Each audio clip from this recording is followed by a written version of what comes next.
This is the White Coat Investor Podcast, where we help those who wear the white coat get a fair shake on Wall Street. We've been helping doctors and other high-income professionals stop doing dumb things with their money since 2011. This is White Coat Investor, podcast number 288, Real Estate Q&A. This episode is sponsored by First Republic Bank. When you own a professional service business, client satisfaction is your number one priority. So when it's your turn to be the client, shouldn't you get the same kind of treatment? At First Republic, you'll be paired with a dedicated business banker who understands the unique needs of your company and industry. This is the banking partnership you and your team deserve. Visit firstrepublic.com today to learn more. That's firstrepublic.com. Member FDIC, Equal Housing Lender. All right, well, it is now October 25th. This episode will drop on November 10th. You may be interested to know that this is actually the second time we've recorded this episode. In fact, we discovered that about 8 podcast episodes we recorded a few weeks back had some sound issues, and we didn't want to give you crappy sound. So we recorded all the podcast issues, and we're almost done recording those. It just so happened that we had to put a whole bunch of them together because Cindy was actually going out of town for 3 weeks. As I record this, she's in Italy, deserving a well-deserved 3-week vacation there. But just before she went there, Katie and I were in Bosnia, and as soon as she gets back, we're going to California. So the only way to cover all these podcasts for that time period was, unfortunately, to record them all at the very beginning before these trips. And then when you have a sound issue, of course, you end up with having to redo them all. Good times. Of course, it gets worse because I have a cold now. And so, I was sounding very nasally. But thanks to the miracle of Afrin, hopefully my voice sounds okay to you today. I can totally understand how people get addicted to that, by the way. Never use Afrin for longer than 3 days. And even then, you're probably going to get some rebound congestion from it. But it really does help a lot. So hopefully it helps this recording. By the way, we fired Cindy. She is no longer the podcast producer. We now have Megan as the podcast producer. She has been promoted. She was an executive assistant with us for a long time. She still has some of those tasks, but she is also now the full-time podcast producer. So give her a shout out when you record speak pipes these days. She'll love it. Thanks obviously to Cindy for years and years of service as the podcast producer here. We didn't really fire her. Her time here at the White Coat Investor has been one constant pattern of taking hats off her head. When she first started, she had about 12 hats that she wore, and we've gradually taken them off her head and asked her, well, what job do you actually want? And so she is in charge of our partnerships, and she maintains a lot of the relationships we have with our sponsors and advertisers. And that's what she's chosen to do. And so Megan's doing this job. And so far, she seems to be enjoying it. So be nice to her. Give her kudos for what you enjoy about the podcast. All right. Speaking of kudos, you deserve some kudos for what you do. It is not easy being a high-income professional. Whether you are a physician, whether you are a dentist, whether you're an optometrist, a podiatrist, a PA, an NP, whatever you are, your job is not easy. You probably went to school for a long time. You probably have a whole bunch of hassles and administrative junk you got to deal with these days. And it's not easy. And sometimes not even the patients appreciate it for those of you in the medical field. So let me be the first to thank you for what you do. If you're feeling underappreciated today, just know that there are people out there that do appreciate all the time and education, training, and expertise that you have developed. In fact, we appreciate people so much that we are trying to make sure they're financially educated from the very beginning of their careers. And the main tool we have for this, and the best idea I think we've come up with in a long time, is what we call the WCI Champion Program. And what the WCI Champion Program is a huge book giveaway. We are trying to give a copy of the White Coat Investor's Guide for Students to every first-year medical and dental student in the country. And the way we do that is that we need a champion from the class to give the books away. All you have to do as the champion is tell us your mailing address, tell us how many people are in your class, and pass out the books when you give them. It's super easy. And if you'll do it, not only will you get a t-shirt, and if you send us a picture of you and your class with the books, you get a Yeti tumbler, but you get a free copy of the book yourself, And most importantly, you get to be a hero to your class. Because when you add up the financial difference this is going to make in the lives of your classmates and multiply it by the number of classmates, we're talking hundreds of millions of dollars of difference in the lives of physicians that you will make by distributing this book. So if you would be willing to do that, please sign up, whitecoatinvestor.com/champion. We only need one person from each school, but we do need one from each school. Last year, we only got it out to like 70% of the schools, and more of the students, since the big schools are more likely to have a champion. But it sure would be great to get this to every first year medical and dental student in the country this year. So please sign up, whitecoatinvestor.com. Last year, we gave away 29,000 books. That's like more than $850,000 in value. And we'd love to beat that mark this year.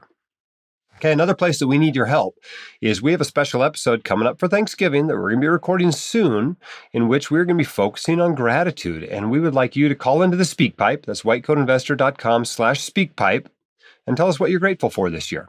You don't have to use a whole minute and a half, but we'd like to include a few of those from our listener audience. All right, time for me to put on my humility hat and admit that I make mistakes. So we've got some corrections.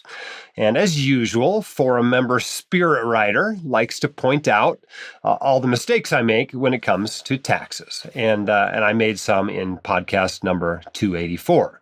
It's been about a month since that ran, but it takes us time to get these corrections in and get the responses recorded.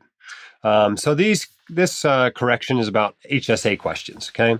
We got a question about an HSA, and I gave the wrong answer.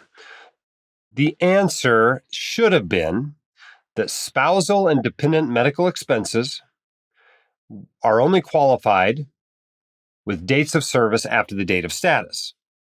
Okay, so what that means is that your spouse's medical expenses can only be paid for with your HSA after you get married. Okay, so technical clarification, but it is true. Okay, another clarification, didn't really get this one wrong, but it's worth clarifying. Medical expenses are only fully qualified with dates of service on or after the account's establishment date. Because an HSA is a trust account, and in most states, simply opening an HSA account does not establish the trust. It's only established when the first deposit is made. So it's not just opening the account, it's actually putting money in it that starts the clock. Any medical expenses after that date can be paid for with the HSA. Also, a clarification on 529 accounts. If someone opens a 529 account and names himself a beneficiary and makes contributions, and they later change the beneficiary to their children or anyone else of a lower generation, remember that is a gift that is subject to the annual or special 529 5-year reporting rules. So keep that in mind. That is one downside to starting a 529 now and then changing the beneficiary to your kid or changing the beneficiary to a grandkid or whatever, is you got to keep gift tax rules in mind. All right, yet another correction. This one about something I said a few weeks ago about DAFs, donor advisory funds. It turns out that when you make a donation from the DAF, you make a donation to the DAF and then you make a designation of what charity it's going to go to. When you designate what charity it goes to, you do get to choose which funds from the DAF to distribute out of. So if you only want to distribute out of your cash, you can do that. If you want to distribute out of stocks because stocks are really up, or bonds because bonds are really up, you can do that. It doesn't come out pro rata from all of your funds.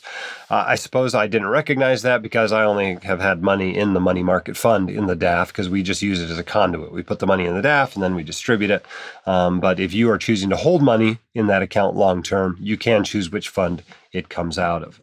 Kind of like a bucket strategy in retirement. All right, enough corrections. Let's talk about the subject that we're going to address in today's podcast, which is real estate investing. And I get lots of questions about real estate investing all the time. That's part of the reason we came up with our no hype real estate investing course, was to get this information out there and provide a framework for people to understand real estate investing and on which to hang later learning in the details about real estate investing. The first issue I wanted to talk about is your asset allocation with real estate. And the key to asset allocation is to have a top-down strategy, okay? To start with the broad asset classes within your portfolio.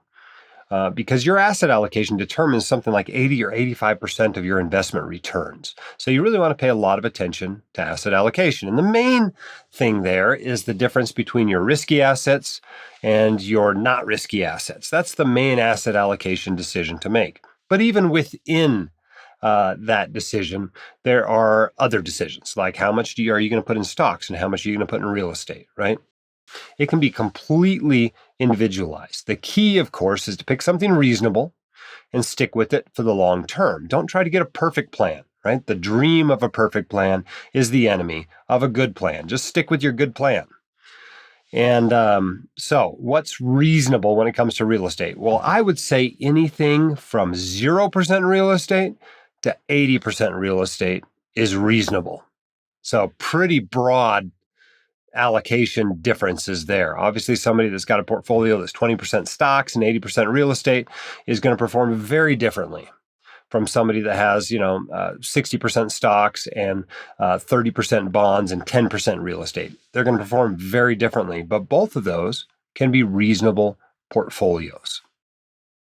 So how do you prioritize real estate investing against everything else? Well, I think you have to go back to your investing plan.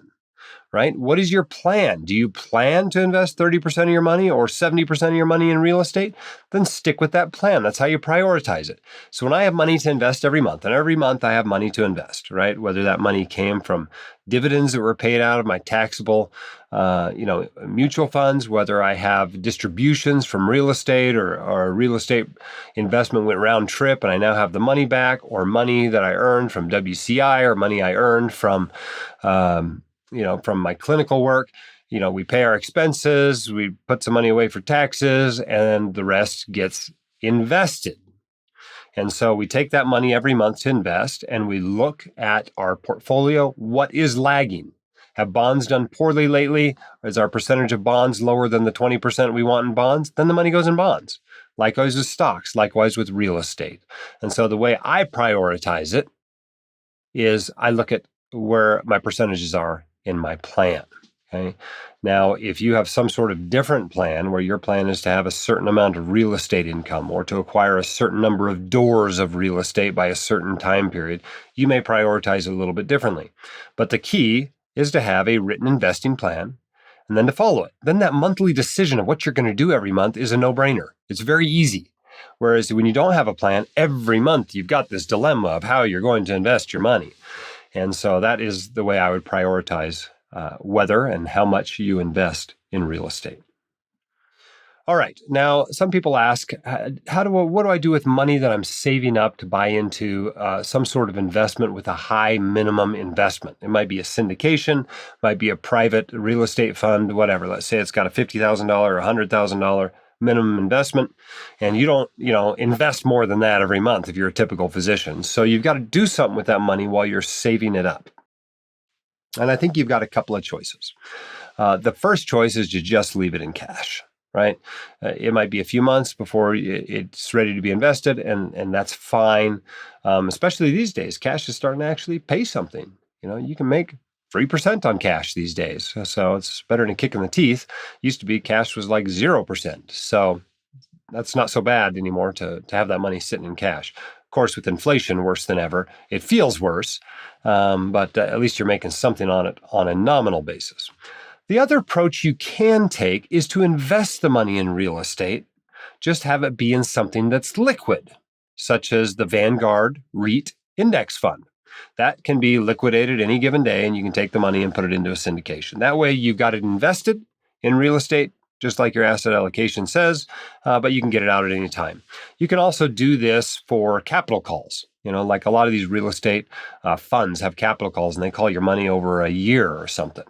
So what do you do with that money? Well, do you commit to put $100,000 in that fund when you don't actually have $100,000? You can do that if you think your income is going to be sufficient going forward to have that money when the capital calls come. Or you can set the money aside, either in cash or in some sort of liquid real estate investment, so you can pull it out as you go along funding that investment. The downside, of course, is that a real estate investment is a risky investment. It goes up and down in value.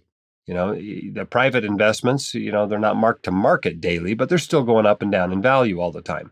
But they're not liquid, so you can't really use that for a need like this. So you need something liquid, and liquid investments tend to be marked to market much more frequently, usually on a daily basis. That's the way the Vanguard REIT Index Fund is. And so, of course, when the market goes down, it's going to go down. Like right now, I think as I record this, the Vanguard REIT Index Fund, or its equivalent ETF, is down 29.77% year to date. So the downside of not keeping it in cash is you may go to need the money and find that it's down 30% from what you thought it was going to be. So you've just got to weigh the consequences of that in your life.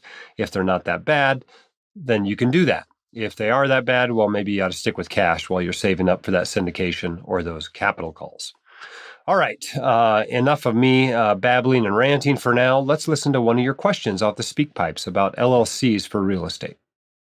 Hi, this is Cindy calling from the Bay Area. In one of your recent podcasts, you were talking about the benefits of an LLC, and you happened to mention that you have an LLC for your real estate investments. And if I recall, all of your real estate investments are via passive real estate. So my question to you is an LLC necessary if you're doing significant real estate investments via passive methods such as the funds that you sometimes advertise on your website? I was thinking the LLC might have been more important if you're direct ownership, but it sounds like you also do it for passive real estate. Can you speak on this? Okay, great question. Here's the deal. Any sort of real estate property is a toxic asset, meaning it can introduce liability into your life. Your car's a toxic asset. Your boat's a toxic asset. Your airplane's a toxic asset. Your dog is a toxic asset, right? So as many of those toxic assets as you can, it's great to kind of shield yourself from liability with those assets. That's called internal liability. It's liability that results from the asset. Somebody slips and falls on your property, that's introduces some liability to you. And it's good to insure against that, right? Both with property-specific insurance as well as an umbrella policy that overlies that asset. So that can be done with a corporation. Corporations, for other reasons, don't work very well for real estate. A much better option is a limited liability company, or LLC. So I think most real estate should be held by an entity known as an LLC. And so that's a good idea. Now, there are other options. Limited partnerships can also provide that protection, at least for the limited partners. And you will see if you look at these private real estate investments, these syndications, these funds, they're all set up as limited partnerships or limited liability companies. So you don't need another limited liability company to then own your share of that limited liability company. One of them is enough. And a limited liability company works both for internal and external liability. Okay, for internal liability, what it does is it limits your liability to what's in the LLC, right? Somebody slips and falls on the property. You don't own the property. They can't sue you for slipping and falling. They can only sue the LLC. And what can they get? Well, they can get everything the LLC contains, which may be the value of that property, its bank accounts. If you have another property in there, they could get the value of that property. But that's pretty much what they're limited to. So it insulates your other assets. You're not going to lose your home. You're not going to lose your brokerage account. You're not going to lose your car to somebody slipping and falling at your property. It also, and this varies by state, can protect from external liability. So let's say the rare chance you get an above policy limits judgment that isn't reduced on appeal from medical malpractice, right? In many states, you will be limited to a charging order against that LLC. And what a charging order is it basically says when you distribute funds from the LLC, they have to go to your creditor, not to you. But the nice thing about that is if that's all they're limited to, if they can't force you to pull assets out of that LLC or can't force the LLC to liquidate the asset, then you don't have to distribute anything from the LLC. You can say, okay, great. You're just going to get the tax bill for what the LLC makes. We're not actually going to make a distribution. So not only are you not going to get any money, you're going to get a tax bill. And so that encourages people to settle rather than go after you and your assets in the LLC. So it provides some external liability protection as well. Now, you will see some people that are really into asset protection or are really into, complicated schemes and trying to make themselves anonymous. They will set up an additional LLC, often in Wyoming. So Wyoming LLC then owns the LLCs in your state, one for each property. And the idea is that they can't find out who owns the property. Well, the truth is, in a lawsuit, there's a process called discovery, in which they put you on the stand and ask, what do you own? And unless you want to go to jail, you'd better tell them the truth, right? This is a civil matter, but you start lying in court and it becomes a criminal matter and you get to go to jail. And so I don't think that's worth as much as a lot of these expensive asset protection firms would have you believe. But if you really want the utmost in protection, you can set up yet another LLC that holds the ownership of your LLCs. And you can do it in a state like Wyoming for that additional protection. But I don't do that. I certainly don't have an LLC that owns my shares in the LLCs and LPs of the private real estate syndications and funds that I have. I think that's overkill, so I don't do that. All right. Speaking of private real estate investments, there's a whole spectrum of ways that you can invest in real estate, right? Everything from publicly traded REITs, like you'd get in the Vanguard REIT Index Fund, all the way to, running your own short-term rental business, and you're doing fix and flips, very active direct real estate investing on the other side. And everybody has to find their place on the spectrum. One interesting place on the spectrum where you get a lot of the benefits of direct real estate investing, as well as not having to deal with, 3 a.m. toilet calls and a lot of the management headaches, is to do what's called turnkey investing. And that means that you buy the whole house. You own the entire house. You can decide when it's bought, when it's sold, etc. But you don't do anything else with it. You don't find the tenants. You don't have to do the hassle of a lot of the buying and the selling of it. You don't do any of the managing. That's called turnkey real estate investing. And one of our partners that helps with turnkey real estate investing is Jax. And what Jax Wealth Investments, is they build houses to rent. And the whole neighborhood isn't houses to rent. Just some of the houses in the neighborhood are built to rent. The rest are owner occupied. And if you are interested in that sort of investment, I recommend you check out whitecoatinvestor.com/Jax and check out that company. All right, let's take some more questions off the speak pipe. Hi, my name's Will from Boston. I'm a resident with a quick question about rent increases. Recently, our apartment complex sent us a renewal offer with a rent increase of about 30%. This is up from 20% the year prior. Unfortunately, this is becoming standard practice as rents have increased a lot in the greater Boston area. And I currently live in one of the more affordable housing options. Don't own a car. Is another way of trying to save money by utilizing public transportation. But unfortunately, this has become normal here. I was wondering if you had any recommendations for ways to negotiate or try to bring down the rent to make it more affordable. I currently live with my fiance and don't have a roommate, so we're already trying to split the rent that way. Thank you. Great question, Will. Lots of people dealing with this on both sides. Right? There are people who are feeling priced out of being able to buy houses because the price of houses has gone up so much. There are people who feel it's very difficult to even rent a place because rents have gone up so much. It's really a supply and demand issue, is what we're seeing in the marketplace. Too few houses, too many people looking to live in them. And part of that goes all the way back to 2008, 2009, when builders kind of just stopped building stuff. And so this, supply-demand mismatch has been in place ever since then. Probably had an oversupply going into the global financial crisis, but certainly within a few years afterward, there was an undersupply of housing. And so that's resulted in the cost of housing for all of us going up. Now, one of the great benefits of owning a home is you're insulated from that. Once you're in the home and you own it, You don't care if the price of your house goes up. You don't care if rent goes up. You've essentially locked in the cost of your rent, at least as far as, the mortgage and maintenance expenses go. Now, obviously, some of them go up with inflation and property taxes can go up. But you've largely insulated yourself from rent increases. That's the real benefit of owning a home is you get free rent, right? Think of it as the dividends on this investment in your own home. But here's the deal. Here's some things you can do. Okay. Remember that there is somebody else on the other side of this negotiation, which is what you're doing. You're negotiating rent, right?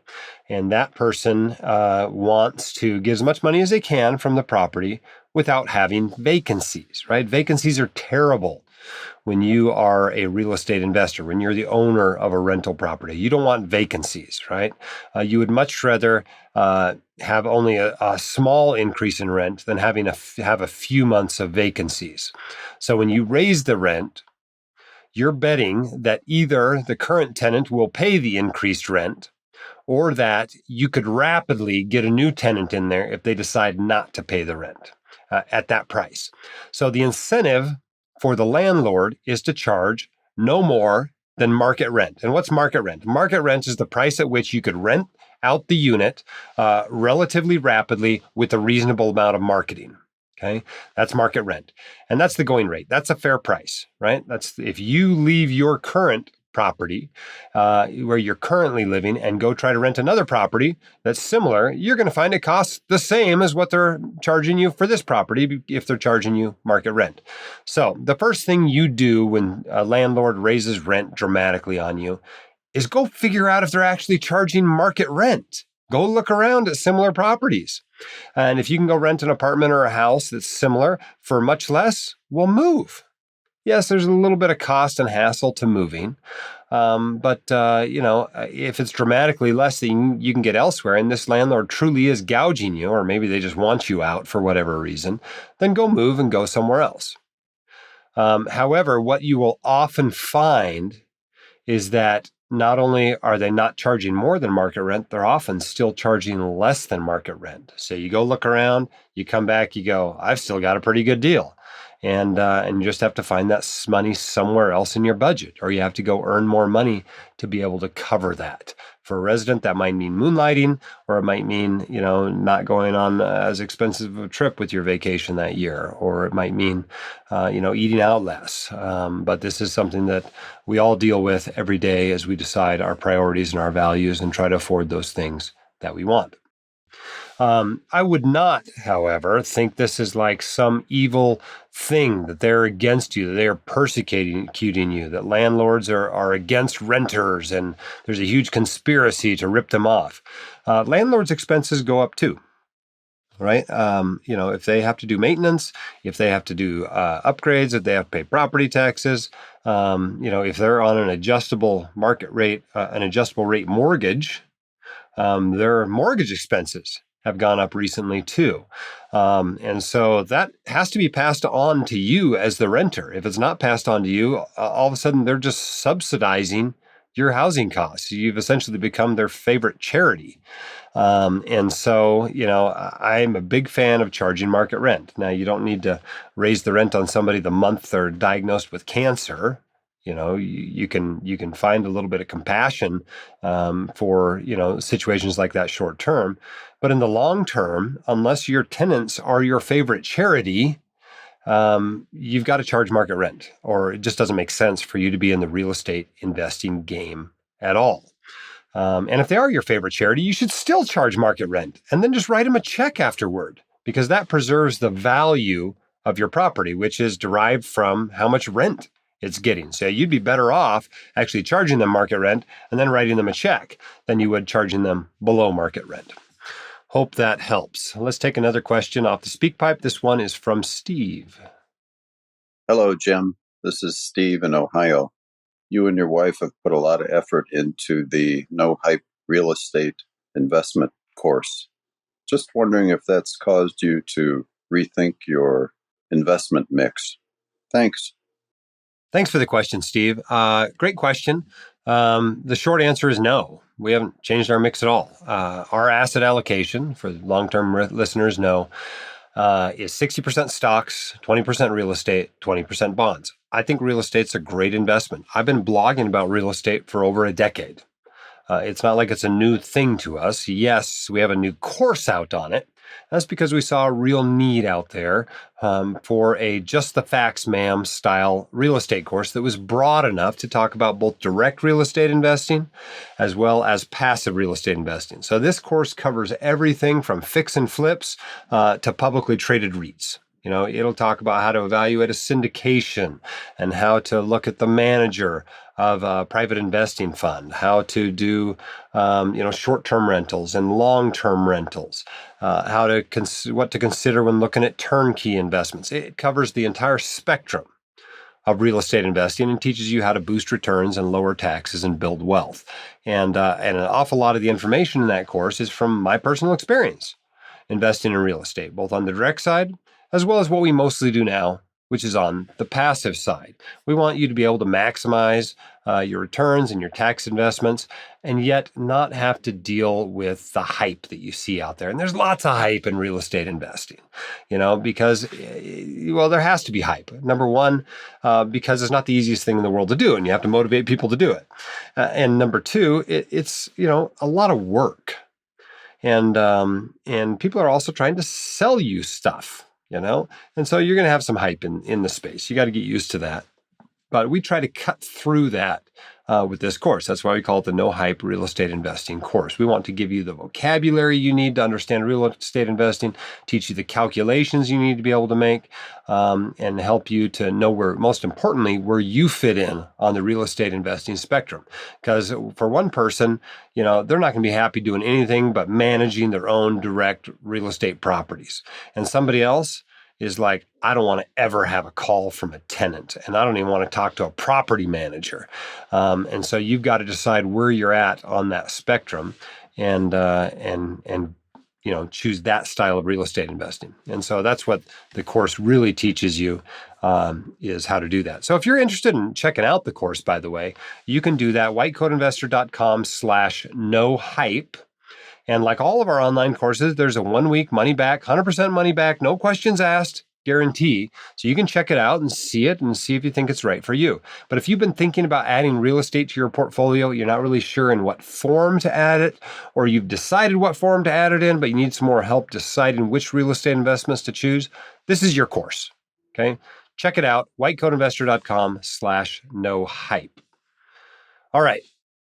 Our quote of the day today comes from Michael Jordan, who said, "My mother is my root, my foundation. She planted the seed that I base my life on, and that is the belief that the ability to achieve starts in your mind." I think there's a lot of truth to that. I think mindset is really important. Now, of course, you can't say mindset is everything, right? Because all you have to do is flip that statement on its head and say, the reason people are poor is because they have bad mindset. And obviously that's not true. There's lots of factors that lead to people being in poverty and being poor. It's not just mindset. But certainly it does play an important part. All right, let's take another question off the speak pipe. This one about a common situation for both medical and dental practices is selling out to private equity. Hi, Dr. Dolly. This is Ash from the East Coast. Thank you for all of your amazing advice over the years. I recently sold my dental practice to private equity, and I'm doing a 5-year work back. I'm in my early 40s, and I plan to retire at the end of my work back. We have a net worth of around $10 million and hope to increase that by another 3 to 5 million before I hang up the boots in 5 years. I had been invested in a 90-10 portfolio, as well as a significant portion in DLP syndication.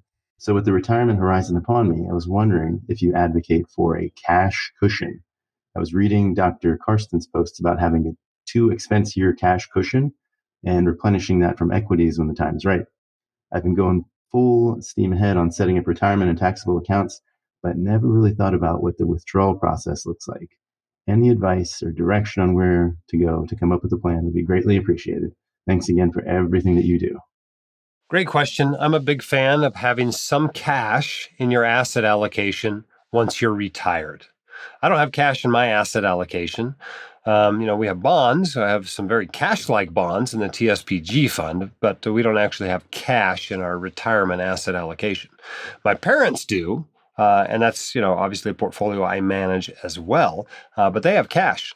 About 5% of the portfolio is in true cash, money market fund, and about 5% is in very short-term bonds, which are obviously very cash-like. But the typical recommendations you see from people are to have anywhere from 1 to 4 years worth of withdrawals in cash. So if you're pulling out 4% a year out of the portfolio, that would suggest that somewhere between 4 and 16% of the portfolio be in cash. The idea behind that is in the event of a year like 2022, where both stocks and bonds, and right now, if you look at housing prices, real estate as well, are all down in the same year. So are lots of alternatives, crypto assets like Bitcoin, and all the Bitcoin bros, of course, are mad that I called Bitcoin a crypto asset, but such as it is, it's also down 70%. So if you invested in just about anything besides cash, it's down this year. And so the idea of having cash in your portfolio is so you have something to pull out of the portfolio in those years and give the market time to replenish the other asset classes in your portfolio. And so that's the theory behind cash. It gives you the opportunity to still take money out of your portfolio without feeling like you have to sell low. Of course, that means your portfolio is not going to be as balanced as it was before. You're basically not going to rebalance that year, but that's okay. Studies show you only need to rebalance every 1 to 3 years on average for best results. This is a little bit more like the bucket strategy than it is, a rebalancing strategy. And then you replenish that bucket when the market goes back up in 1, 2, 5 years, whatever it might be, to get through that bear market. So hopefully that's helpful. I would certainly, in your $10 to $15 million portfolio, as you move into retirement, have some money in cash. How much really depends on you. All right, our next question comes via email. It says, I tried to record a podcast question on the SpeakPipe, but I ran out of time. Well, I can see why. This is a long question, and I really think you need all the details to answer it. Okay, I work at a university hospital, and I'm eligible to contribute to a 403B and a governmental 457. Okay, that's pretty typical for a university employee. We are required to make contributions of 5% of our salary. These required contributions count toward the 415C limit, which is $61,000 for 2022, but not the 402G limit, which is the $20,500 for 2022 employee contribution. I then have the option to make voluntary contributions above this. I receive a one-to-one match on up to 10% of my contributions per pay period on the first $305,000 of salary each year. I currently make about $284,000 per year, but this can vary from year to year and should increase to about $293,000 in October. I would like to ensure that I receive the entirety of my employer match and also maximize my pre-tax contributions to both the 403B and 457. Last year, I made the mistake of contributing too quickly, a total employee contribution of 18%, and I reached my 415C limit at the beginning of November and thus did not receive my employer match for most of November and all of December, as the match can only go in the 403B, and our university requires us to first fill up the 403B prior to making contributions to the 457. I've tried requesting that I fill up my 457 prior to my 403B, but HR says they can't do this. I can think of two possible strategies to deal with this. Option 1 is to contribute 12%, the total employee contribution from January through November, and 100% of my December paycheck up to the IRS limits.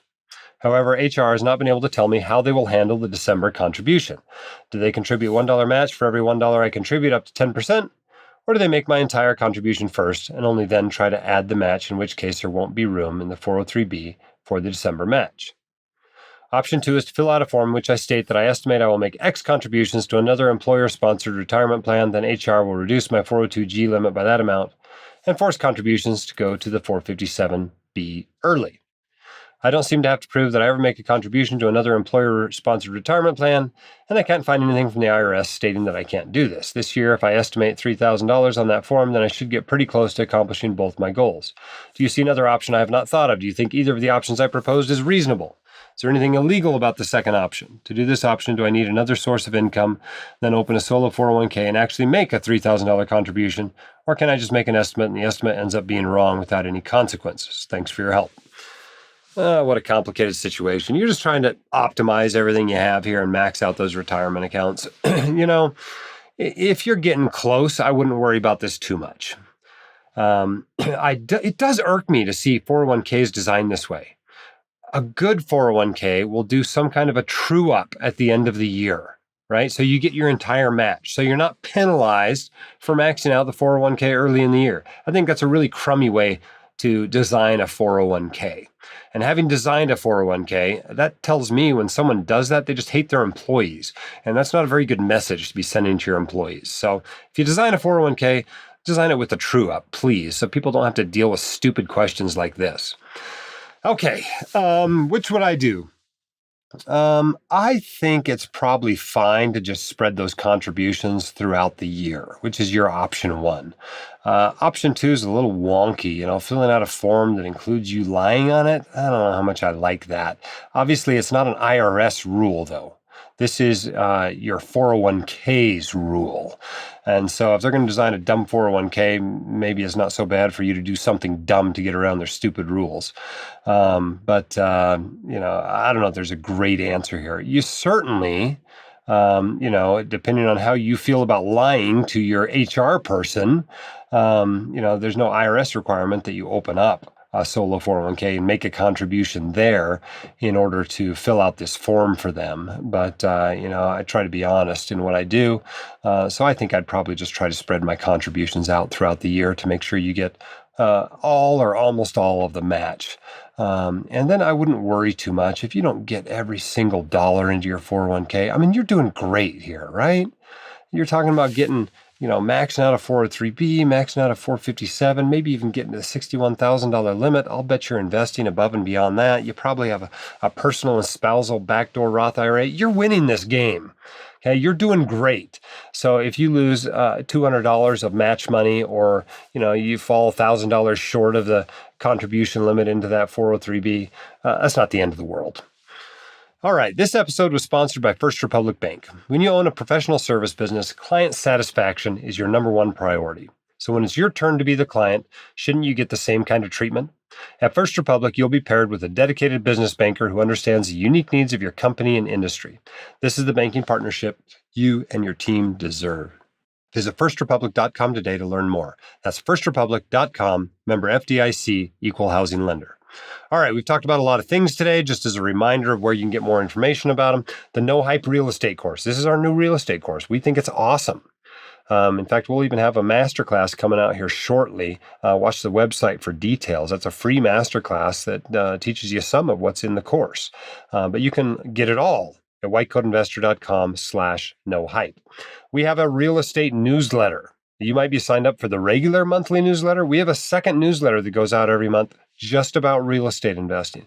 And you can sign up for that in the same place. Just go to the website. At the top under WCI Plus, you'll see newsletter sign up, and you can change what you're signed up to there. If you're interested in investing with Jax in those turnkey real estate properties, those single family homes, you can get more information about that at whitecoatinvestor.com/Jax. If you are interested in being a champion for your first year medical or dental class, you can do that at whitecoatinvestor.com/champion. Thanks for those of you leaving us a 5-star review and telling your friends about the podcast. It really does help spread the word. Keep your head up, shoulders back. You've got this and we can help. We'll see you next time on the White Coat Investor Podcast. The hosts of the White Coat Investor Podcast are not licensed accountants, attorneys, or financial advisors. This podcast is free entertainment and information only. It should not be considered professional or personalized financial advice. You should consult the appropriate professional for specific advice relating to your situation.